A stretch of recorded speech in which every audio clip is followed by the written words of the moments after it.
प्यारे मसीह विश्वासियों, जय यीशु की प्रस्तुत है 4 अप्रैल 2021 के बाइबल पाठ अर्थात पास्का रविवार का बाइबल पाठ।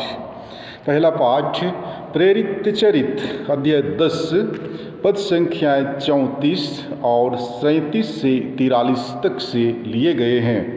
पाठ का मूल वाक्य है, मृतकों में से उनके जी उठने के बाद हम लोगों ने उनके साथ खाया पिया है। पेतरुस ने शतपति और उसके परिवार से कहा, नाजरेत के यीशु के विषय में यहूदिया भर में क्या क्या हुआ है उसे आप लोग जानते ही हैं। यह सब गलीलिया में प्रारंभ हुआ, उस बपतिस्मा के बाद जिसका प्रचार यूहन्ना ने किया था। ईश्वर ने यीशु को पवित्र आत्मा का सामर्थ्य से विभूषित किया और वह चारों ओर घूम घूम कर भलाई करते रहे और शैतान के वश में आए हुए लोगों को चंगा करते रहे, क्योंकि ईश्वर उनके साथ था। जो कुछ उन्होंने यहूदियों के देश और यरूशलेम में किया है उसके साक्षी हम हैं। उन्हीं को लोगों ने क्रूस पर चढ़ाकर मार डाला है, परंतु ईश्वर ने उन्हें तीसरे दिन जिलाया और प्रकट होने दिया, सारी जनता के सामने नहीं बल्कि उन साक्षियों के सामने जिन्हें ईश्वर ने पहले ही से चुन लिया था। वे साक्षी हम हैं। मृतकों में से उनके जी उठने के बाद हम लोगों ने उनके साथ खाया पिया है और उन्होंने हमें आदेश दिया है कि हम जनता को उपदेश देकर घोषित करें कि ईश्वर ने उन्हें जीवितों और मृतकों का न्यायकर्ता नियुक्त किया है। उन्हीं के विषय में सब नबी घोषित करते हैं कि जो कोई उनमें विश्वास करेगा उसे उनके नाम द्वारा पापों की क्षमा मिलेगी। प्रभु की वाणी। ईश्वर को धन्यवाद। और आज का दूसरा पाठ कुरिन्थियों के नाम संत पौलुस का पहला पत्र अध्याय 5 पद संख्या 6 से 8 तक से लिए गए हैं। पाठ का मूल वाक्य है, पुराना खमीर निकाल दीजिए जिससे आप नया सना हुआ आटा बन सकें। भाइयों, क्या आप लोग यह नहीं जानते कि थोड़ा सा खमीर सारा आटा खमीरा बना देता है?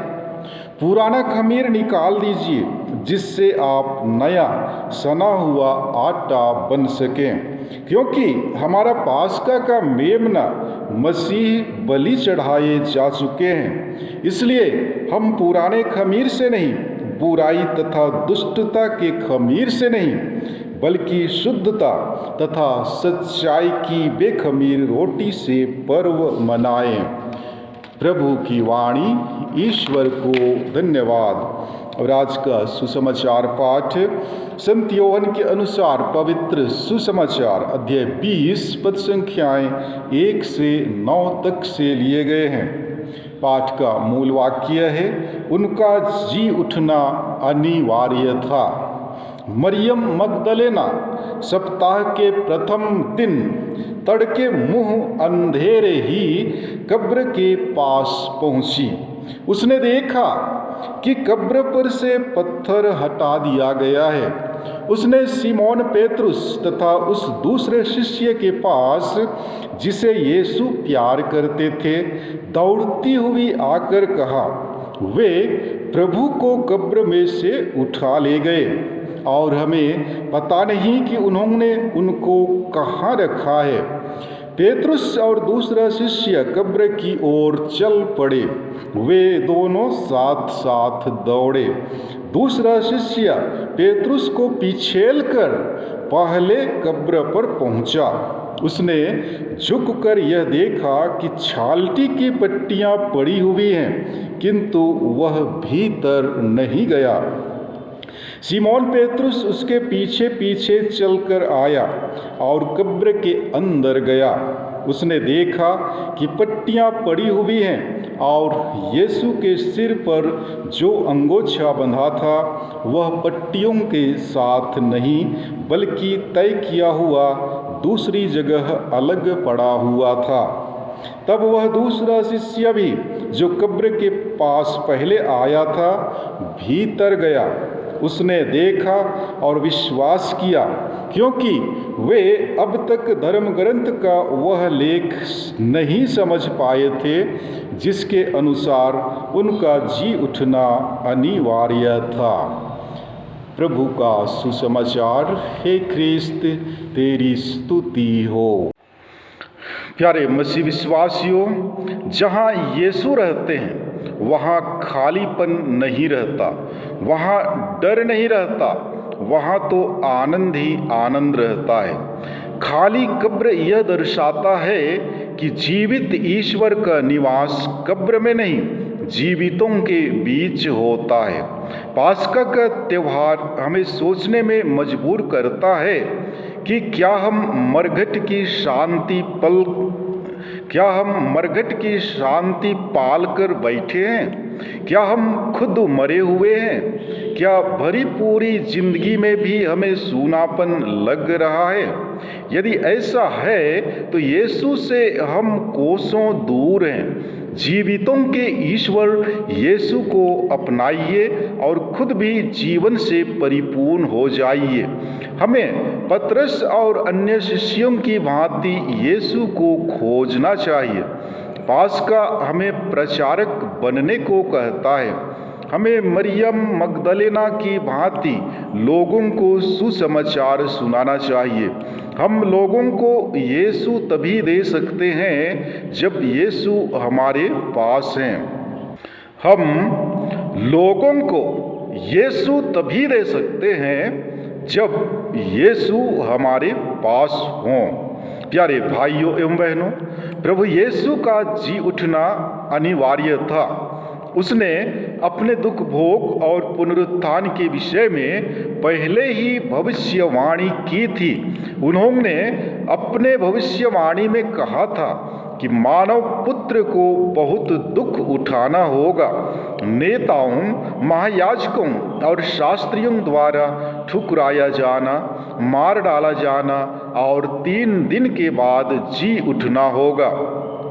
किंतु यीशु की इस भविष्यवाणी को शिष्य नहीं समझ पाए और उन्होंने प्रारंभ में यीशु के पुनरुत्थान में विश्वास नहीं किया। महायाजक, नेताओं तथा शास्त्रियों को यह बात मालूम थी किंतु उन्हें संदेह था, इसलिए उन्होंने उसके कब्र पर एक बड़ा पत्थर लुढ़का दिया था, उस पर मोहर लगा दी थी। वहाँ पहरेदारों को बैठाया गया था कि यीशु के शिष्य यीशु का शव चुरा न ले जाएं। किंतु संसार के अधिपति को मृतकों में से जी उठने से रोकने वाले कोई नहीं थे। वह संसार की सभी शक्तियों पर विजय पा चुके थे। वह आदि और अंत, अल्फा और ओमेगा, काल और युग चक्र पर अधिकार कर चुके थे। प्रभु का वचन सच्चा है, वह अपने कहे अनुसार जी उठे। प्रभु यीशु ने हमें अपने दुख भोग और मृत्यु द्वारा बचाया है। उसने निष्पाप होकर भी हमारे पापों का दर्द अपने शरीर में उठाया और हमारे पाप के कारण ही मर गए। किंतु यदि वह पुनर्जीवित नहीं होते तो हमारी मुक्ति का कार्य अधूरा ही रह जाता। वह एक महापुरुष, नबी अथवा धर्मद्रोही कहलाता, किंतु यीशु ने पुनर्जीवित होकर ईश पुत्र होने का सच्चा प्रमाण दिया है। वह मृत्यु पर विजय पाकर अमर हो गए हैं। प्यारे भाइयों एवं बहनों, यदि प्रभु यीशु ख्रिस्त चाहते तो कब्र के पत्थर को बिना हटाए ही निकल सकते थे, परंतु उनके कब्र के सामने जो पत्थर लुढ़काया गया था उसे हटा दिया गया, ताकि लोग अंदर आ सकें और देख सकें कि प्रभु यीशु ख्रिस्त वहां से जा चुके हैं। जब तक पेतरुस और योहन ने खाली कब्र नहीं देखा, तब तक उन्होंने विश्वास नहीं किया, और फिर तब उन्होंने यह याद किया कि धर्म ग्रंथ और स्वयं ख्रिस्त ने उनसे कहा था कि उन्हें मर जाना होगा, पर तीसरे दिन वे जी उठेंगे। आज कलीसिया के लिए उल्लास और आनंद मनाने का दिन है, क्योंकि आज यीशु मृत्यु और अंधकार पर विजय पाकर पुनर्जीवित हुए हैं। प्रभु यीशु आज कब्र में मुर्दों के साथ नहीं, बल्कि जीवित मनुष्यों के साथ विराजमान है। वह ईश्वरीय महिमा गरिमा से प्रकाशमान है। अतः ये हकीकत है, जहाँ यीशु रहते हैं वहाँ खालीपन, सूनापन, डर, भय नहीं होता है। वहाँ आनंद ही आनंद, खुशहाली और पूर्णता होती है।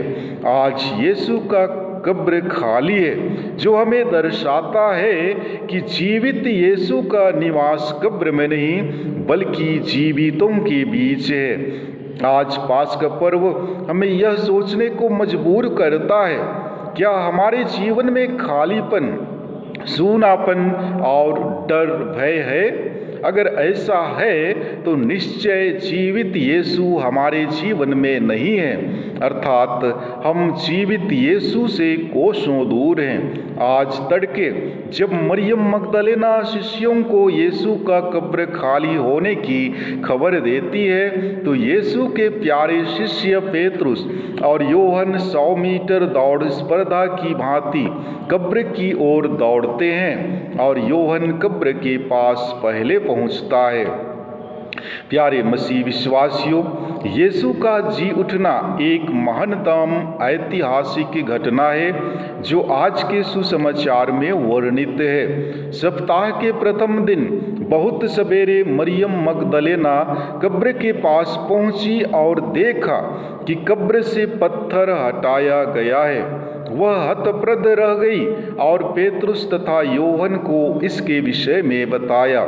पेतरुस खाली कब्र को तथा योहन यीशु के लपेटे गए कपड़ों को देखकर विश्वास किया, किंतु जब यीशु ने उन्हें दर्शन दिए तो उनका विश्वास सही साबित हुआ, और अब वे धर्मग्रंथ के कथन को समझने लगे। उन्होंने यह घोषित किया कि प्रभु सचमुच जी उठे हैं। हम लोग प्रभु यीशु के पुनरुत्थान में विश्वास करते हैं, उसके खाली कब्र को देखकर नहीं, लेकिन धर्म ग्रंथ के कथन पर विश्वास करके तथा पवित्र आत्मा का साहचर्य प्राप्त करके।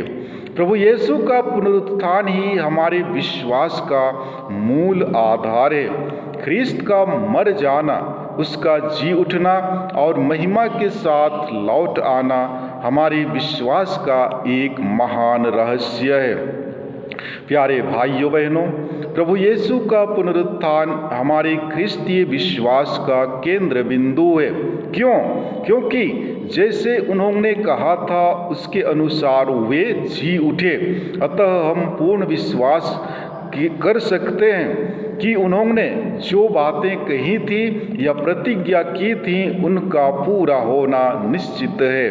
दूसरा कारण है, उनका पुनरुत्थान हमें दिखाता है कि जीवित ख्रिस्त न कि कोई झूठा नबी ईश्वर के अनंत राज्य के शासक हैं। तीसरा कारण है, उनका पुनरुत्थान हमें अपने पुनरुत्थान के प्रति आश्वस्त करता है। मृत्यु जीवन का अंत नहीं है, वरन अनंत जीवन का प्रारंभ है। और चौथा कारण है, दिव्य शक्ति जिसने ख्रिस्त को मृतकों में से जिलाया हमारे लिए भी उपलब्ध है, जिससे हम अपनी मरी हुई आध्यात्मिकता को जिला सकें। हम पिता ईश्वर से प्रार्थना करें और कहें, हे पिता ईश्वर, तेरे पुत्र यीशु ख्रिस्त ने मृत्यु को पराजित कर हमारे लिए अनंत जीवन का द्वार खोल दिया है। हमें कृपा दे कि पवित्र आत्मा की कृपा द्वारा नए प्राणी बनकर हम ज्योतिर्मय जीवन बिताने के लिए जी उठें। अपनी कलीसिया की रक्षा कर और उसे पास्का रहस्यों पर सुदृढ़ बना, ताकि हम सदा तुझसे संयुक्त रहें और मुक्ति का आनंद प्राप्त करते रहें। आमीन।